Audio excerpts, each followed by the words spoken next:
John, you are live on the air. Go ahead with your question, sir. Okay, thank you very much. How you doing, Rabbi?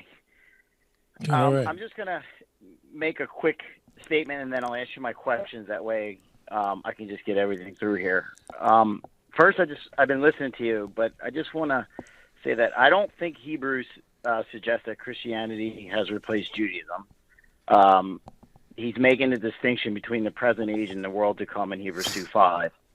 Also, the sermon emphasizes the inheritance of the world to come is granted to humans, not to angels, and specifically the Messiah's brothers, the descendants of Abraham, as it says in Hebrews 2:16. For surely it's not the angels that he helps, but he helps the offspring of Abraham.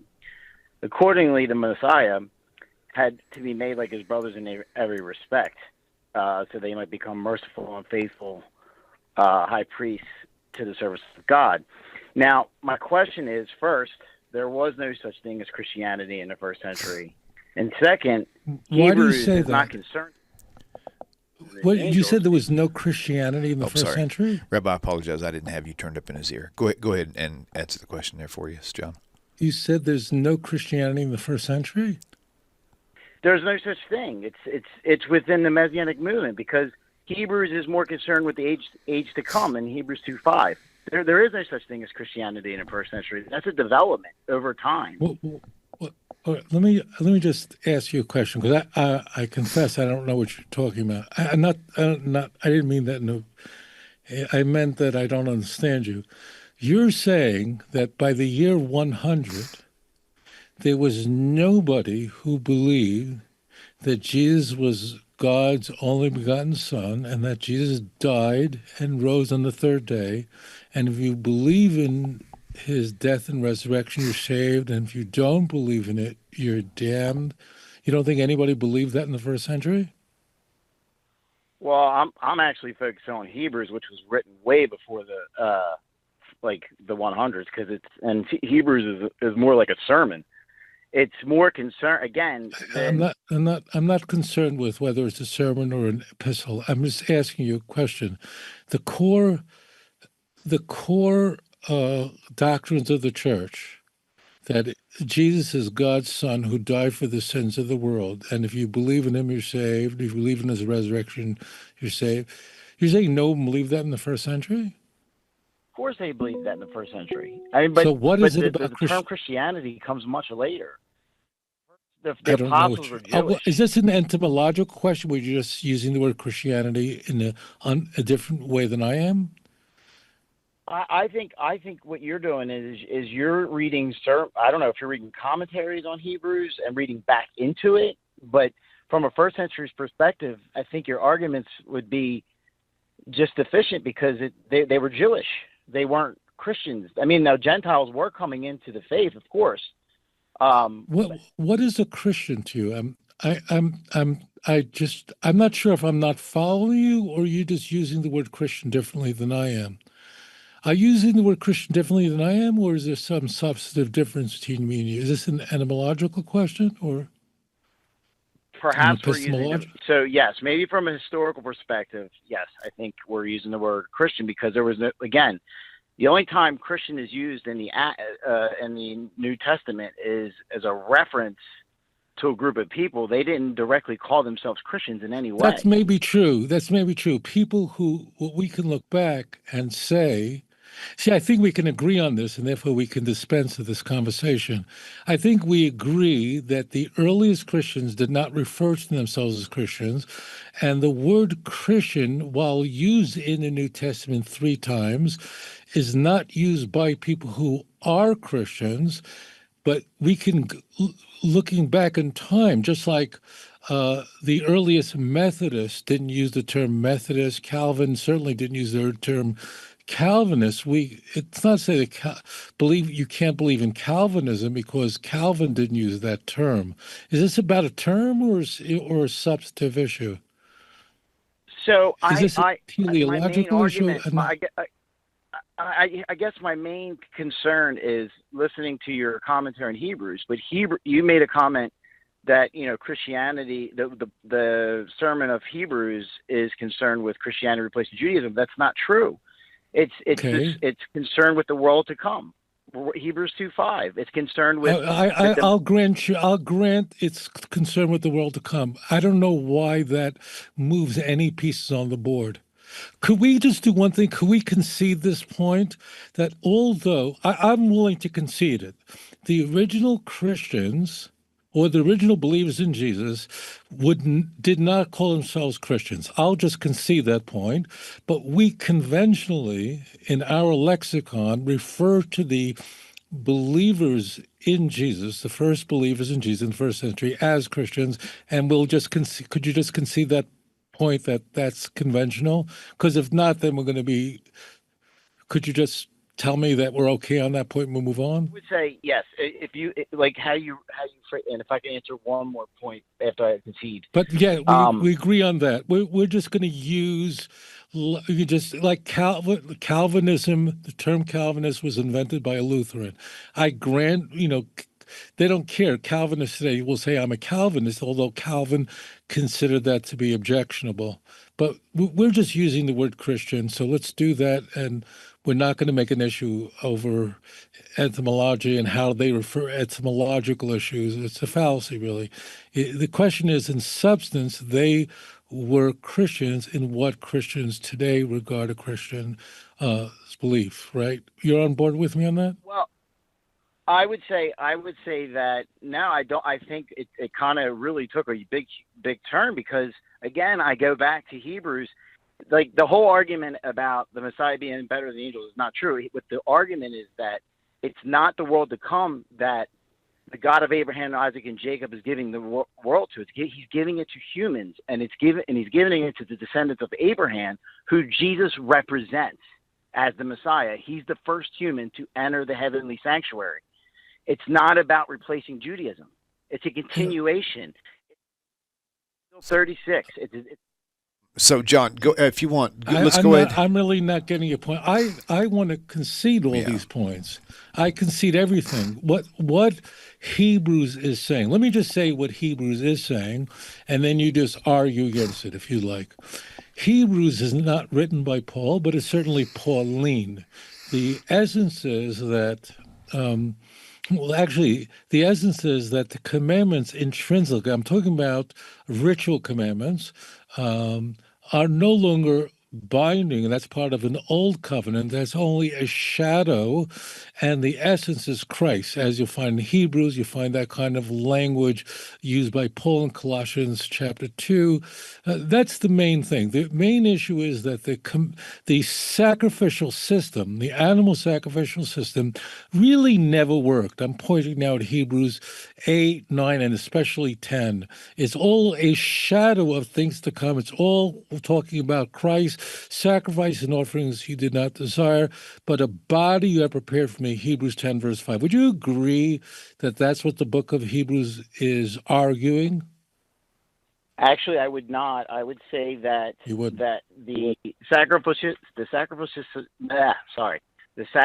system is not replaced by Jesus's sacrifice, because the sacrificial system deals with this world. As long as this world's standing, because we know in Ezekiel that there's going to be a third temple. What Jesus' sacrifice brings in the world to come. It is a separate, because he's from the tribe of Judah, and he makes it very clear in Hebrews that he cannot be a priest on earth because I got all that, but let's stay focused on this. So I want you to help me along with this in Hebrews chapter 10, verse 18. And he says that where there is forgiveness of these, there is no longer any animal sacrifice for sin. That's what Hebrews 10:18 says. That Paul says that in Romans 6. I want you to tell me what that means, if it doesn't mean that the animal sacrificial system has been replaced by the death of Christ on the cross, Christ crucified. Sure, it deals with the world to come, because the sins will be forgiven. He'll remember no more. That's a new covenant. But as long as this earth stands, like Jesus says in Matthew 5, the Torah, the tabernacle is forever. It's two separate worlds we're talking here. I think I just want to know, I mean, when it says, for it is impossible, this is verse 4, for the blood of bulls and goats to take away sins, what does that mean? So the blood is applied to the altar, depending on the altar too, right? And And the 5 offerings means drawing near to God in the tabernacle. So the first 3 are voluntary. The second 2 are more involuntary, but they deal with the purification of the No, tabernacle. this is not correct. You're not. You have a problem, and thank you for your question.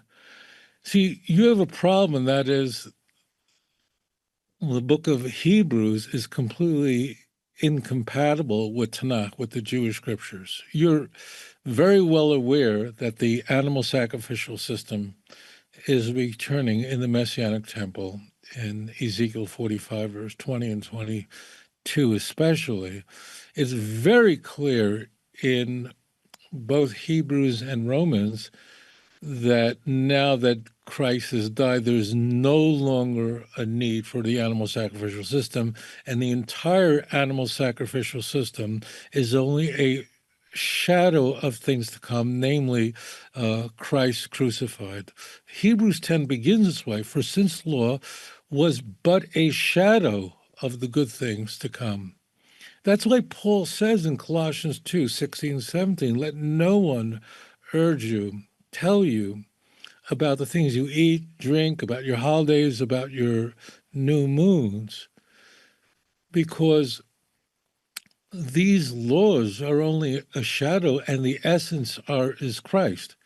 That's the main point. And whereas the Old Covenant, Old Testament, has been made old, it therefore waxes away and vanishes. I say this to you, I know this bothers you, but I think it's a bad idea to argue that the first century Christians were not Christians. They are Christians. The only it's true, but it's a pedantic argument to make. It's a picayune argument to make that they, in the New Testament, Christians did not refer to themselves as Christians. It's possible that they didn't talk that way about themselves in the same way that Quakers did not refer to themselves as Quakers. Eventually that would change. Eventually Methodists would refer to themselves as Methodists. But that doesn't mean these aren't valid terms. And to say, well, the terminology has changed, it's language morphs. And eventually the group that is considered the outsider group is takes on the name of so that's all. I mean, the word anti-Semite, which Jews use, was invented by an anti-Semite. Was invented by a German journalist. The word anti-Semite was invented by a fellow who was a sort of upper crust journalist, German journalist, who thought that the term that was previously used, and that was Jew hatred, was somewhat low class.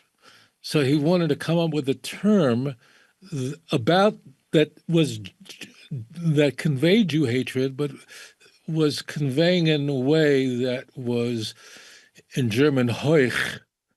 It's a higher way of expressing it. That's why it's very stupid when people say anti-Semitism also then should refer to Arabs or, Muslims say it sometimes. I really wish they wouldn't. It's a mistake. Anti-Semitism that was coined as a replacement for the word Jew hatred.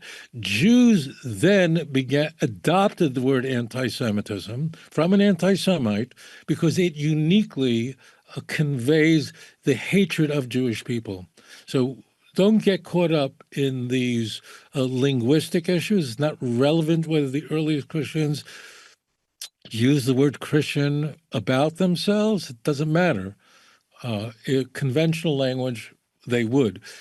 Pauline theology states very simply that the ritual law was no longer necessary. Now, he's actually confronted by this in the book of Acts. I don't know if what we find in Acts is historical or not, but he's certainly being accused of opposing the ritual law, and Paul circumcises Timothy and brings offerings, takes a Nazirite vow to demonstrate that he did not hold this view.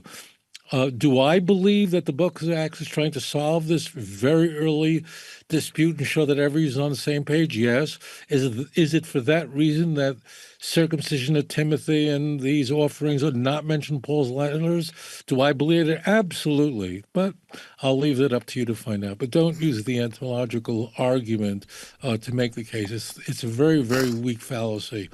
But you're a thinker, and I appreciate that. Thank you for your question. Awesome. I got time for probably one more. Guys, hit that like button, subscribe to the YouTube channel, go to Rabbi Singer's channel as well, and also don't forget his 2-volume book set, Let's Get Biblicals, Volume 1 and 2. The audio files are available, but the CDs are not, but they're available on his website. The MP3. Let me say, I want to just one other thing Go for ahead. you guys. Listen carefully. Pay no attention to that man. No, listen to me. It's so important. If you believe in the work that William is doing, that we're doing here, whenever you watch any of our videos, please like it and please share it. It's very important because it really affects the algorithm so that our videos are spread around. So really it's very, very important that whenever you see a video of William, a video of mine, it's very important to like it. I hope we like it. Yeah. But if you do, don't just pass it. Just make sure you like it and make sure that you subscribe to channels because it really has a very big impact on spreading Torah throughout the world. It's very, very important. You should really go through our videos and make sure that those videos that you haven't liked yet, you do like them. It really has a very, very big impact on spreading this message. Anyway, shalom. Yeah. And commenting on them also helps generate views as well, so it kind of refreshes them on the system. So, Yeah. Rabbi, thank you. Great show, and we'll see you, Hashem willing, same time, same place next week. Shalom, everyone. Yeah. Bye. If you enjoy this channel and the content, and it has changed your life, or perhaps the life of a loved one or a close friend, would you please consider supporting this work? You can click this link and it'll take you directly to my website with the donate button. Or there's a Patreon link and a mailing address for snail mail if you would prefer. If you do donate, please do me a favor and leave me a phone number where I can contact you and thank you properly. I hope you all have a wonderful 2025. Shalom.